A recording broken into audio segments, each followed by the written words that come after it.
Okay, welcome to episode 3 of Building an Airport. As you can see, there has been building going on. I have ordered up the flight cases now that this is going to be transported in, which is having sort of an impact on what we can build so far. So as I mentioned before, each part of the airport is going to be on a 0.5 metre by 1 metre board, like this one here. And what I've done is I've ordered up large flight cases which will take those entire boards and slide straight in. But what I haven't done is made every sort of shelf in that flight case full height, because if I did, the flight case would be really quite large.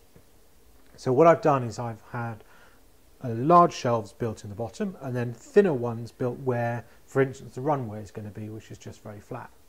So what I'm doing at the moment is I'm building elements that will go onto those boards, the parts that don't go into the flight case all in one piece. Obviously the airport model that we've already built, the first module, that's going to go in one piece, just as is. This is another module that's going to go in one piece as well.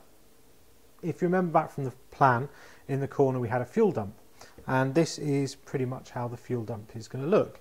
So what I'm going to do, I'll move this piece here just to one side, and we'll take a look at the other piece. There we go. So this is, it's not glued on the board yet, but it will be fairly soon. So this is the large 1 metre by 0.5 metre piece, you can see. And these pieces will all stay in place. So there's actually going to be a hanger here for planes. And this is one of my fuel dump areas, which is what we're going to look at in more detail in a minute. You'll also see I've got roads in there, started to build some of the brickwork roads. But the fuel dump is the actual piece I'm sort of most interested in. If I spin it round, you can see there it's got an Octan logo on the front, which is a Lego sort of own brand fuel station, and then again back on the back there. So this is the corner piece. This one is going to sit right in the corner of my airport, and then next to it on a thinner board will be this piece. And this piece is totally separate, so you can actually kind of pick it up like that, and this will sit, for packaging will sit, or for transport will sit somewhere else, and then we'll put it in place round about here next to the other one. So what we'll do is take a look how these are built, because obviously you can probably see these are entirely brick built. I haven't used any curved elements at all. These are just done with plates. And it's a technique I've used before. I used it on a hot air balloon, and you can do all sorts of things with this technique, but it's basically plates in 4 different directions. So you've got plates coming forwards, left and right, and plates going backwards, all kind of curved round. And if you get it to a large enough size like this, it looks pretty curvy. But we'll take a look on the computer at actually how I designed that, and we'll go through that and see what it looks like. Right, we're here in the office, so let's take a look on the computer and see how these Octan fuel dumps are put together. As you can see, this is the plan we were looking on earlier. I've updated a little bit just to keep it current, but what I want to show you here really is I've planned out, going through each section individually, how wide my roads are going to be, how wide my hangars are, where my base plates are. The reason for that being is that to create these circles I needed to know what the diameter of them was going to be, how large it was going to be, and work that one out there, and it's a roughly sort of 32 stud diameter. It's a little bit far, a little bit in from here, a little bit there. So that gives me a rough kind of size. Then what I need to do is actually try and work it out a little bit more exactly, so I can work out exactly how the pattern is going to fit on the mosaic. So what I did is I put the Octan logo, found a copy of the Octan logo on the web and put it into PhotoBricks, which is a mosaicing piece of software. Now this isn't what it looked like when it first sort of came out of the software. What I've done is I've taken the image and I've tidied it up a lot. So I've taken out all the colours that aren't red, white and green. I've redrawn some of these individual elements pixel by pixel, which gives me a nice clean image, and also means now I know exactly how large that image is going to be on the actual Octan side of the cylinder.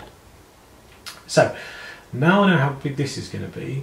What I then need to do is to plot out that circle, and the easiest way of doing that is to use this website, Bram Sphere Generator. This is done by a guy called Bram Lembrick in the US, and it lets me plot in the fact that I want, say, a 32 stud diameter sphere.